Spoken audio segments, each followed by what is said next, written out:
Hello everybody, welcome back to another Conversations with Projektor. Today we start with a topic, this production has a strange story. Before I go, you can contribute topics for this series on my Discord server. But today, I honestly just want to produce. I just want to chill, I want to sit here a bit and maybe just chat a little bit, have some fun, that kind of stuff. And we're going to be working on a project here. Now this is a project that I've shown off many times. It's a little bit of a strange project in that I've basically written all of the sequences, but I'm not entirely happy with the idea of these projects. So we're going to do them again. We're mainly going to still be focusing on sequences here. Normally, when a track is this like developed with the sequences, I also have a lot of the one-shots in there. So I'm a little bit worried that this might be one of those projects that I'm not really going to get into because there isn't really a one-shots happening in these spaces, right? You can see I've tried adding some of them, but I've not really gotten far, apart from the first bit where I made a video on the placement of one-shots. So all of this stuff and all of the atmospheres that you see in here, I covered that in a video. So that's the reason why this has like a lot of stuff in there and this looks very developed in terms of the one-shots and all of the other things, and the rest is just completely empty. So that is something that I'll have to deal with. Maybe that is something that we're actually going to look into today. But the main thing that I want to look into is getting a bit more of a cohesive theme in the track. Because right now there's a bunch of cool effects in here, and it doesn't really feel like a cohesive idea. So we have like stuff like this.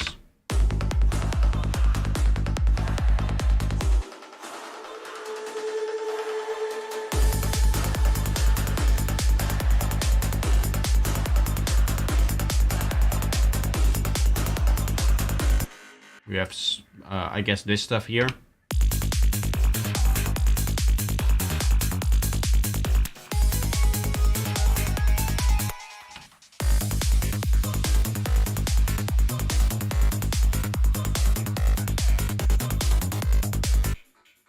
So there's a lot happening, but it's not really cohesive between all of the elements. Like there's just, I guess this is just random ideas, not really a track yet.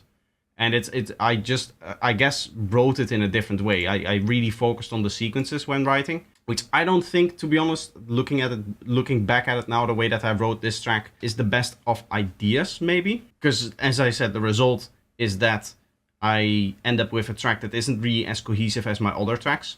And that is something that I definitely notice. Strange audio issues for shorts.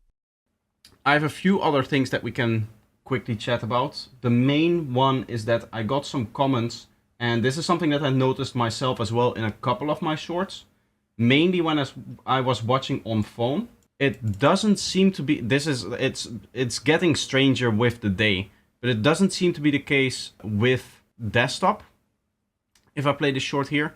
But as you can see, it might just be me, but your sound and the camera doesn't align. Just wanted to let you know. I noticed this on my phone when I was watching my shorts, because I watch my shorts back on my phone quite a lot, just to check if there's issues, that kind of thing, of course. But here it doesn't feel like it's misaligned in any way when I'm playing it on desktop. Here that is just going through an EQ that isn't really doing anything. So this is the erosion signal, and then we have this dry signal over here, which is just a utility with the polarity flipped, meaning that essentially what we get over here is we get the erosion of the sound minus the original sound. We're subtracting the original signal coming in because we're flipping it and then just adding the two signals together again, meaning that within. So this looks pretty good, right? Like this doesn't look like it's misaligned. But when I would watch this short, of course this is the short that I tested it, because here I also got one of those comments in there. I think I got 2 people who said it over maybe the last 2 weeks. I've noticed the effect myself as well over that time period. I wasn't really able to solve it because it didn't show up when I was editing it. I align everything when I'm editing, of course. And then when I was rendering it, initially I didn't check for it. But once I realized that this was happening, I would check for the thing if it was misaligned after rendering it out into like a video file. And it would still not be desynchronized, and only when I would upload it would it become desynchronized. But now, watching it back on my PC, it seems to be some issue with mobile devices, maybe, that it just desynchronizes everything. But I did do a community post on that, asking for maybe feedback on what this could be caused by. I really only noticed it with my camera. Like, it didn't look like it would be off for any sound that I was playing in here. The reason for that can be because usually there's a little bit of latency when I'm recording. Obviously, when I'm recording into a production project, those projects are big and there's a lot of things happening, and there's some plugins in there that also have latency. So maybe that has to do with it as well. But yeah, somebody typed it and I have noticed it before as well. So there's some strange effects going on my shorts that I don't exactly know why those things are happening. DJ sets and live performances. Are you playing live anytime soon? While I do record mixes for Eclipse, I'm not yet really comfortable playing live, I guess. Because I've never really been into DJing, apart from 2 to 3 parties for my friends. Like, I always had a DJ console, but I never really did anything with it. Because I've gotten into production outside of DJing, really. Which is apparently fairly strange, like it doesn't seem to happen that often. But that's the way that I got into it. I've never really gotten into DJing, and therefore I've been producing for 12 years now. One of the things that meant is that I could switch back and forth between different genres and just mess around until I found the thing that I actually wanted to do, which was psytrance. And which is where I actually gained some success, you know, with the YouTube channel and all of that stuff. But the other thing is that therefore I never really had to DJ. I never really had to, I guess, perform live to make this a job. Because this is my full-time job now. I'm doing YouTube full-time for, I guess, a year, more than that, with all of the products that I sell and all of that kind of stuff. So I can live off my music without necessarily performing live. It is something that I want to work towards, and that is one of the reasons why I'm doing mixes on Eclipse. The other reason is just for promotion as well, but also so that I can train myself to actually properly DJ. And then from there, I can hopefully build that out into actually getting some gigs and doing some live performances somewhere. But that is down the road. That is not something for this season, this festival season. That is, if it were to happen, it would happen the next festival season. Right? Like, I would try to see if there's, like, some festivals, they have open spots for upcoming artists. I believe Shankra Festival has that in southern Switzerland. So I would love to get to there and maybe play there. There's other places as well that maybe have that. But that means that towards the autumn of this year, I would have to get in contact with a bunch of different festivals and see if they would allow me to perform there, even though I'm kind of like an unproven DJ, I guess. As I said, I don't have any experience performing. So in that regard, I'm fairly unproven with what I do, apart from the mixes that you guys see on Eclipse. But even there, you don't actually see me mix. So maybe that isn't the best thing. But yeah, that's all future plans. To be honest, right now, I'm not really too busy into it, other than doing the live sets. There is actually a cool live set thing coming out very, very soon, but I won't spoil that yet. I'd love to see your name announced at some of the parties in Amsterdam. Yeah, of course, everybody wants them, or everybody that's a fan of me wants me to perform in their city or wherever they live. But I would need to check it. I don't know if I'm able to immediately travel to, like, a different place. Even though I'm Dutch, right? So I would have maybe, like, a place to stay with my family. It's not something that I can, even though it's, like, very close and it's an hour. Technically, the flight is an hour and a half for me from northern Italy, right, to Amsterdam. But it's still a whole day's worth of travel. So if it's like just a small party and if they say, yo, we're not going to pay you anything because you're unproven, and if I'm actively paying money, then I don't know if it's the best idea to immediately perform. Or to perform in a place that is so far away, because then the travel cost would be very high, maybe the hotel cost would be very high. I would need to see. Of course, as I said, this is not something that I'm currently focusing on. This is something that I'm going to focus on in the autumn, to see if I can get some gigs for next season. But for this season, I'm essentially just training myself, trying to get better.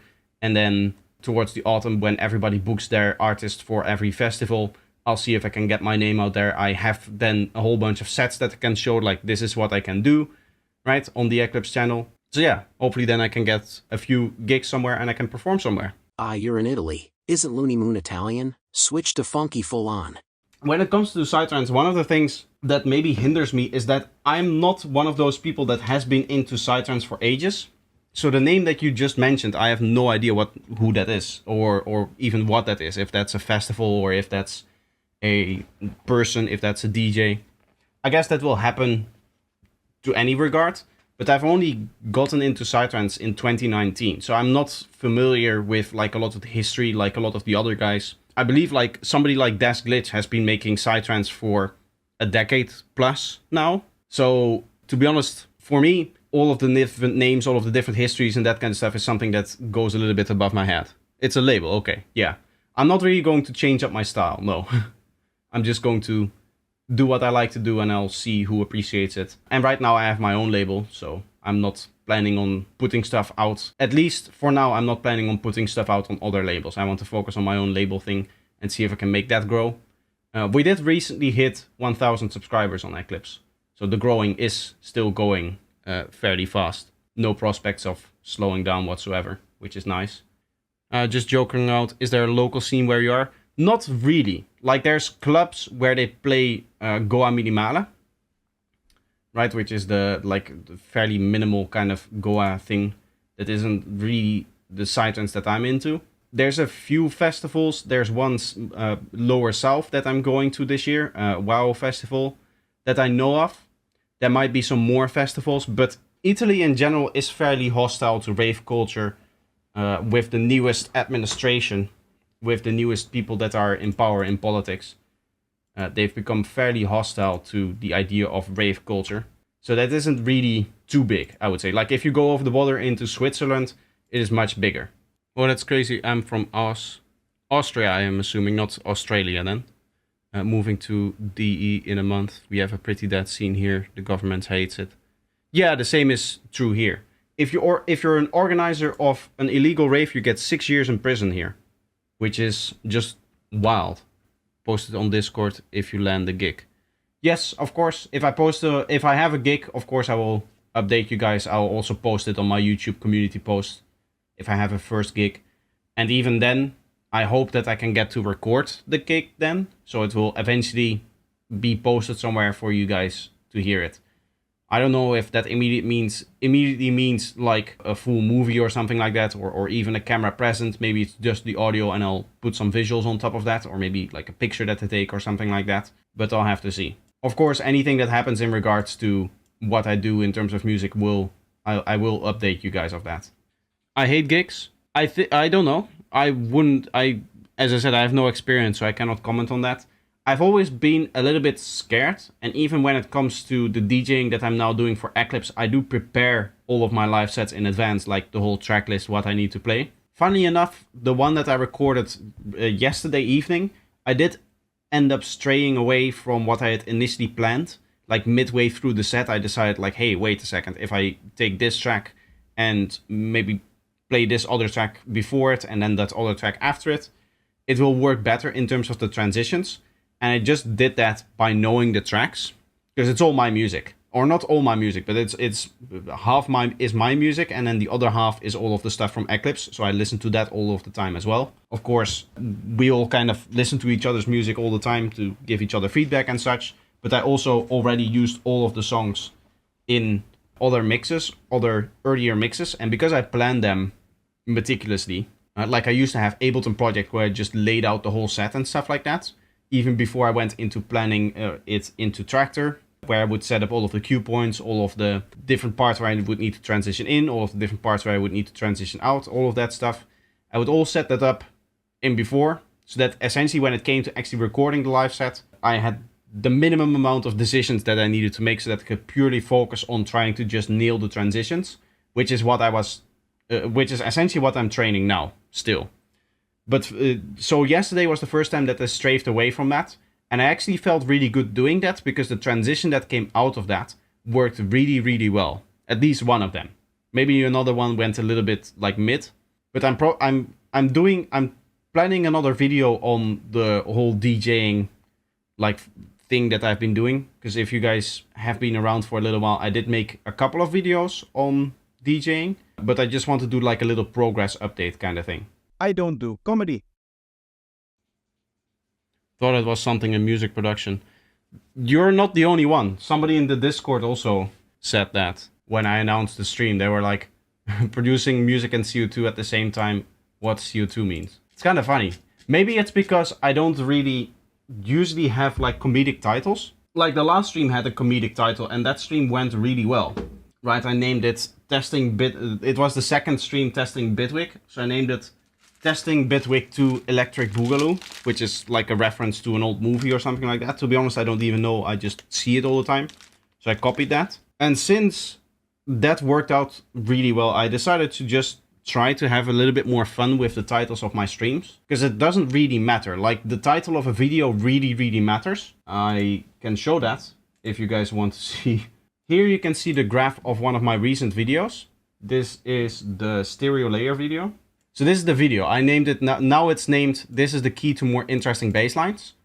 But originally, you can see the original file name over here, and the original title is still down below here. It's just called Stereo Layers for Psytrance Basses, which is technically what the video is about, but it's not really interesting. It doesn't really grab you. Whereas this stuff over here is also what the video is technically about, because this stuff does make your bass lines more interesting. And it just grabs your attention. It just makes you want to click. And you can see in this graph exactly where I changed the title. I woke up in the morning, right about here, and I did some other things, and then I looked at the stats for this video. I was like, it's not really performing. It's, you know, a bass video, so I expected it to perform more than normal. So I changed the title, and then it just went whoop. Okay. So it became a lot bigger, which is funny. But with the streams, it doesn't really matter. So I can just make up a funny title, which is what I tried today.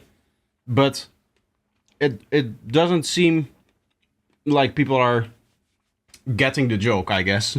Since there's at least 2 people that didn't understand what I meant. Comedy is coming from shorts intros. Yeah, but that's not the only thing that I could be comedic in. To be honest, when it comes to my channel, I don't really have something like a meme or something like that. Like a lot of other communities, they have memes around the content creator and what he does. I am a fairly serious channel with the content that I make. So maybe I should try to inject a little bit more comedy into some other videos as well.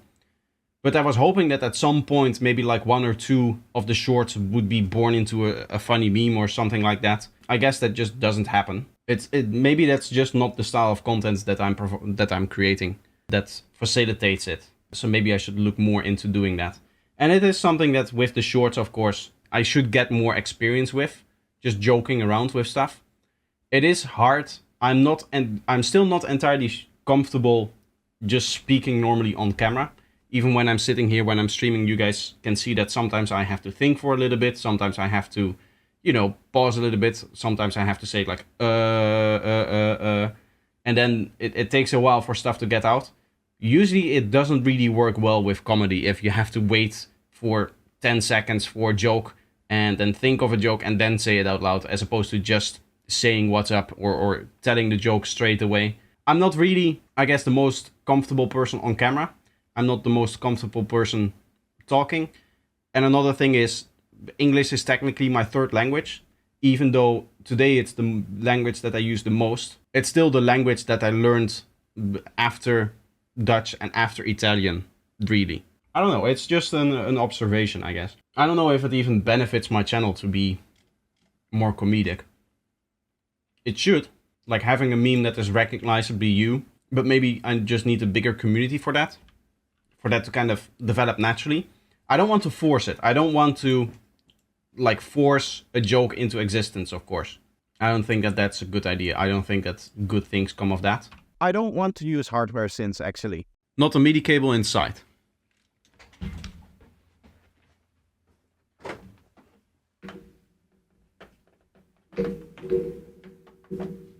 This is another thing. I have this connected to MIDI. I need to put it back in, but I might as well not. I have this connected to MIDI, this thing. Right now it's at a weird angle where the couch is like in front of it, so I cannot really just sit comfortably there and play it. Not that I know how to play the piano, but even if I were, moving around and like playing it like this is very annoying, and I cannot really sit in front of it. That's just because of the layout of this place. And that is something that I want to change when I move to the next apartment in September. Eventually I might get into more like outboard gear and stuff like that. But it's not one of those things, like it's again the same issue where if you have a lot of outboard gear, if you have a lot of outboard stuff, it's not really conducive to the workflow of just trying to get a sound quickly, like you need to set it up, you need to get the patch. If you want to go back into the patch and you have maybe recorded something in audio, it's not really easy to change things, that kind of stuff later on in the track. So my workflow isn't really built on that idea. So no, the like having a lot of MIDI synths is not something that I'm like really striving towards. No, because it just doesn't work with my workflow. But I do have a MIDI cable. One MIDI cable. I need to get another one actually, because right now I can get MIDI from that thing into the DAW, but I cannot do it the other way around. So I cannot actually use the sample capabilities that this thing has, because this is a sampler. This has like 250 different instruments in here that are like fully ranged samples, which is actually decently well done. They're not the best sound quality. If I get like a contact patch or a contact pack, then the strings are going to be better than the strings that are in here. But these are one of those things that not a lot of people are going to have access to. Another thing that happens with this thing is that there's a few keys that get stuck. And when I press them down, they continuously send MIDI to the synth, meaning that the synth never stops playing. So sometimes when this is plugged in and turned on and I have a synth, sometimes it just plays a note randomly and it never stops. So that can be annoying. When I really want to have like a piano that I can play stuff in, for one, you need it like on the desk in front of you, right? Which currently I just don't have the space for.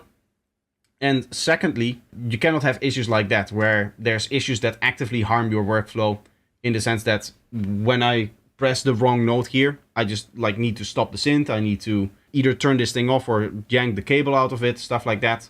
All of those are right now annoyances, and maybe I'll fix that in the future. Maybe I won't. To be honest, I'm pretty happy with my workflow right now. Like, I'm able to make the music that I want to make. I'm not really looking to improve that part of the workflow, to be honest. Right now, I can get MIDI from that thing into the DAW, but I cannot do it the other way around. So I cannot actually use the sample capabilities that this thing has, because this is a sampler. This has like 250 different instruments in here that are like fully ranged samples, which is actually decently well done. They're not the best sound quality. If I get like a contact patch or a contact pack, then the strings are going to be better than the strings that are in here. But these are one of those things that not a lot of people are going to have access to. Another thing that happens with this thing is that there's a few keys that get stuck. And when I press them down, they continuously send MIDI to the synth, meaning that the synth never stops playing. So sometimes when this is plugged in and turned on and I have a synth, sometimes it just plays a note randomly and it never stops. So that can be annoying. When I really want to have like a piano that I can play stuff in, for one, you need it like on the desk in front of you, right? Which currently I just don't have the space for. And secondly, you cannot have issues like that, where there's issues that actively harm your workflow, in the sense that when I press the wrong note here, I just like need to stop the synth. I need to either turn this thing off or yank the cable out of it, stuff like that. All of those are right now annoyances, and maybe I'll fix that in the future. Maybe I won't. To be honest, I'm pretty happy with my workflow right now. Like, I'm able to make the music that I want to make. I'm not really looking to improve that part of the workflow, to be honest. That's it for today. I hope you enjoyed this one. Let me know if you did by leaving a like, and make sure that you're subscribed to this channel. I hope to see you in the next one. Bye bye.